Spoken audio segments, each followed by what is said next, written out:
Ma'am কী নিয়ে পড়ব, কী নিয়ে পড়লে ভবিষ্যৎ একেবারে উজ্জ্বল? এই প্রশ্নটা প্রচুরবার এসেছে, আমার হোয়াটসঅ্যাপেও আসে বা কমেন্টেও আসে, বা তোমরা তোমাদের সাবজেক্ট কম্বিনেশনটা লিখে দিয়ে জিজ্ঞেস করো, ম্যাম এটা নিয়ে কি পড়া যাবে, এটা নিয়ে পড়লে ভবিষ্যৎ কী?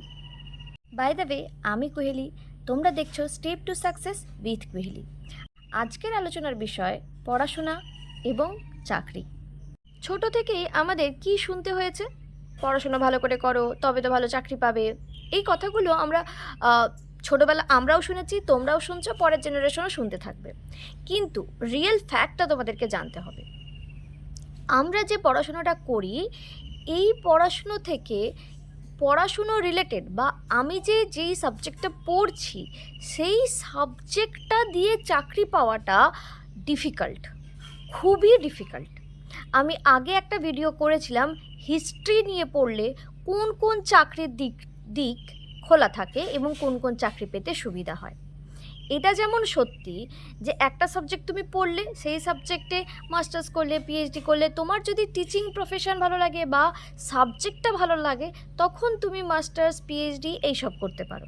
আর যদি মনে হয় যে না তুমি চাকরি করবে, অন্য অন্য চাকরি করবে, তাহলে তোমাকে ভাবতে হবে যে সেই চাকরি করার জন্য কী করতে হবে। তো আমাকে যখন কেউ জিজ্ঞেস করে, আমি তাকে জিজ্ঞেস করি তুমি কি হতে চাও, তখন কোনো ডিসিশন নিতে পারে না, যে আমি জানি না, আমি এই যে সাবজেক্টগুলো নিয়ে পড়ছি এই সাবজেক্টগুলো নিয়ে কি পাওয়া যায়। দেখো, সেরকমভাবে তুমি যেই সাবজেক্টই পড়ো না কেন, সেই সাবজেক্ট নিয়ে হ্যাঁ কিছু পাওয়া যাবে এরকম আছে, কিছু যে পাওয়া যাবে না সেরকম নেই, আছে। কিন্তু যেটা হয় যে আমি এই সাবজেক্ট নিয়ে পড়েছি মানে আমি এই চাকরিটা পাবোই, এরকম কিন্তু কিছু হয় না। তোমাকে তাহলে কি করতে হবে, ডাক্তার, ইঞ্জিনিয়ার এইগুলো হলে তাও একটা ব্যাপার আছে যে হ্যাঁ ক্যাম্পাসিং থেকে তুমি চাকরি পাওয়ার একটা ব্যাপার থাকে, নয়তো তাহলে যারা আর্টস নিয়ে পড়ছে, কমার্স নিয়ে পড়ছে, তারা কি চাকরি পাবে না? কমার্সেও একটা ব্যাপার আছে, সিএ পড়ার পরে চাকরি পাওয়া যায় বিভিন্ন জায়গাতে। আবার সিএ পড়ার পর বিজনেসও করা যায়, নিজের বিজনেস, নিজের সিএ হিসেবে কাজ করা যায় বিভিন্ন কোম্পানিতে। এবার যেটা ব্যাপার হচ্ছে যে তাহলে কি ডাক্তার, ইঞ্জিনিয়ার হতেই হবে, না হলে চাকরি পাওয়া যাবে না? না না, সেরকম কথা আমি বলছি না। তুমি যেটা করতে পারো যে তুমি যেই সাবজেক্টটা নিয়েই পড়ো না কেন, ধরো তুমি হিস্ট্রি পড়ছো, জিওগ্রাফি পড়ছো, সাবজেক্টগুলো নিয়ে পড়লে, এবং তারপরে তুমি ভাবো যে তুমি কোন দিকটায় যেতে চাও, কোন চাকরিটা তোমার ভালো লাগে। বিভিন্ন ধরনের কাজ আছে যেইগুলো তোমার প্রফেশনাল কোর্স হয়, কম্পিউটার কোর্স হয় বা অন্য কোনো কোর্স হয়, অটোমোবাইল, যে যার যেটাতে ইচ্ছা সে সেটা শিখে নিয়ে সেই কোর্স করে সেই চাকরিটা পেতে পারে। কিন্তু আমাদের মধ্যে যেটা হয় যে এই বা অনেকেই বলে দেয় তুই এই সাবজেক্টগুলো নিয়ে পড়ছিস, এর ভবিষ্যৎ কী? দেখো, কোনো সাবজেক্টেই তেমন ভবিষ্যৎ ওইভাবে হয় না, নিজেকে তৈরি করে নিতে হয়। এবার একজন জিজ্ঞেস করেছো যে নিউট্রিশন নিয়ে পড়ছি, এইটার ভবিষ্যৎ কী? অবশ্যই ভবিষ্যৎ আছে, তুমি একজন ডায়েটিশিয়ান হতে পারো, বিভিন্ন ধরনের রাস্তা আছে, সেখানে তুমি যেতে পারো। সেই ক্ষেত্রে তোমাকে কি জানতে হবে? জানতে হবে সাবজেক্ট ওয়াইজ, তুমি সাবজেক্টটা দিয়ে সার্চ করো যে এই সাবজেক্ট নিয়ে পড়লে আমার কোন কোন জব আছে।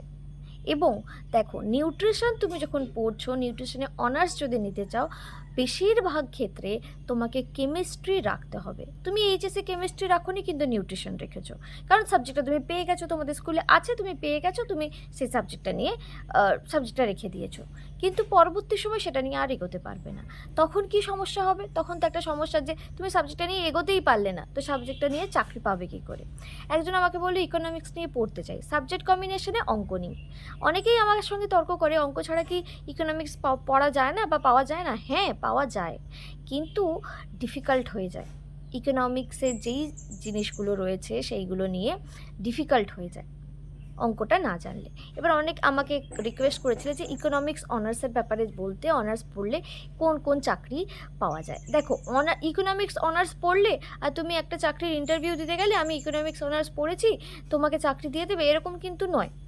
আবারও বলছি, তোমাকে বিভিন্ন কোর্স করতে হতে পারে, বা ইকোনমিক্সের ক্ষেত্রে যেটা হয়, মাস্টার্স করার পরে যদি তোমার ইউনিভার্সিটি বা কলেজে পড়তে পড়তে যদি তোমার কলেজে ক্যাম্পাসিং হয় কোনোভাবে, সেখানে তুমি জব করতে পারো, কিন্তু সেটা ইকোনমিক্স রিলেটেড।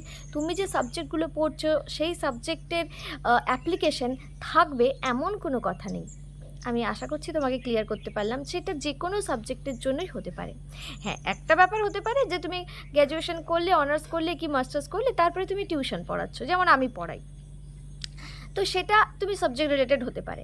বাদ বাকি কিন্তু যে আমি এই সাবজেক্টগুলো নিয়ে পড়েছি, তাহলে আমি যেই চাকরিতেই হচ্ছে ইন্টারভিউ দেবো সব পেয়ে যাবো যে বাহ তুমি এই সাবজেক্টগুলো নিয়ে পড়েছো, চলো তোমাকে হচ্ছে চাকরিটা দিয়ে দিই।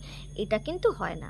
আর চাকরির ক্ষেত্রে আর একটা কথা আমি তোমাদের বলি, যে যখন তুমি চাকরিটা করতে যাবে সেখানে তোমার রেজাল্টটা হ্যাঁ ম্যাটার করে, দেখে, অবশ্যই দেখে, কিন্তু তারপর দেখে তুমি কতটা কাজ করতে পারছো, তুমি কতটা কাজ করতে চাও, এবং যেই কাজটা তোমার বা তুমি যেই কাজটা শিখে কোর্সটা করে যাচ্ছ সেই কাজটা তোমার কতটা আয়ত্তে আছে, তুমি কতটা জানো, তারপরেই তোমার কিন্তু চাকরি হয়।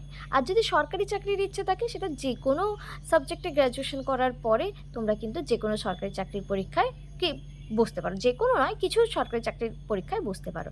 এবার সাবজেক্ট রিলেটেড, হ্যাঁ, ইকোনমিক্স, স্ট্যাটিস্টিক্স, এইগুলো রিলেটেড আমাদের ইন্ডিয়াতে যেটা রয়েছে, Indian economic service, Indian statistical service, এইগুলো সাবজেক্ট রিলেটেড হয়ে থাকে। এটা হলো ইউপিএসসির এই দুটো পরীক্ষায়, ইউপিএসসির সর্বোচ্চ পরীক্ষা, এইগুলো সাবজেক্টের উপরে ডিপেন্ড করে। এইগুলোর ক্ষেত্রে তোমাকে মাস্টার্স কমপ্লিট করার পরে তুমি অ্যাপ্লাই করতে পারবে। তো সেই রকম তোমার যদি ইচ্ছে থাকে সেটা আলাদা কথা, কিন্তু ওই আমি কিছু সাবজেক্ট পড়লাম, এই সাবজেক্ট নিয়ে পড়লে ভবিষ্যৎ কী, এই রকমভাবে বলাটা খুব মুশকিল। তুমি দেখবে অন্যান্য চ্যানেলেও দেখবে যে এই অনার্স পড়লাম, গ্র্যাজুয়েশন করলাম, মাস্টার্স পড়লাম, পড়েই তুমি চাকরি পেয়ে যাবে, এরকম কিন্তু হয় না। তোমাকে আলাদা যে কোনো কোর্স করতে হবে, তুমি যেই চাকরি করতে চাইছো সেই চাকরির কোর্স করতে হবে, তারপরেই তুমি পেতে পারবে। তাহলে অনেকে জিজ্ঞেস করে তাহলে কি আমি গ্র্যাজুয়েশন করব না প্রফেশনাল কোর্স করব? দেখো, তুমি যদি প্রাইভেটে চাকরি করতে চাও সেই ক্ষেত্রে বেশিরভাগ জায়গাতে কী চায়, গ্র্যাজুয়েশন ডিগ্রিটা চায়। গ্র্যাজুয়েশনে তুমি কত মার্কস পেয়েছো, কী সাবজেক্ট নিয়ে পড়েছো সেটা বড় কথা নয়, গ্র্যাজুয়েশন ডিগ্রিটা দেখতে চাই যে তোমার গ্র্যাজুয়েশন করা আছে কিনা, কোন কলেজ থেকে পড়েছো, কোন ইউনিভার্সিটিতে পড়েছো, সেইগুলোও দেখতে আসবে না। বুঝতে পারলে?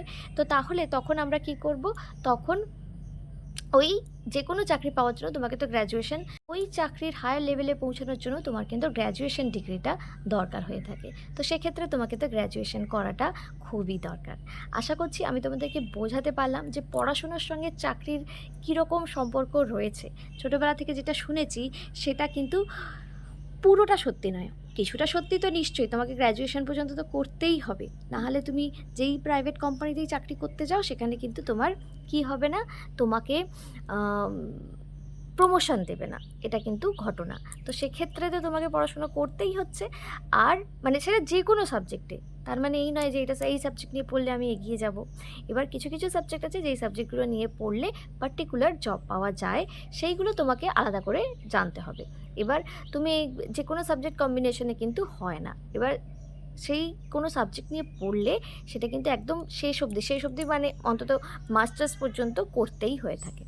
আশা করছি তোমাদেরকে বোঝাতে পারলাম, যে তোমাদের যে প্রশ্নগুলো ছিল সেই কোয়ারিজগুলোর উত্তর দিতে পারলাম। এই ভিডিও তোমাদের কেমন লাগলো অবশ্যই জানিও।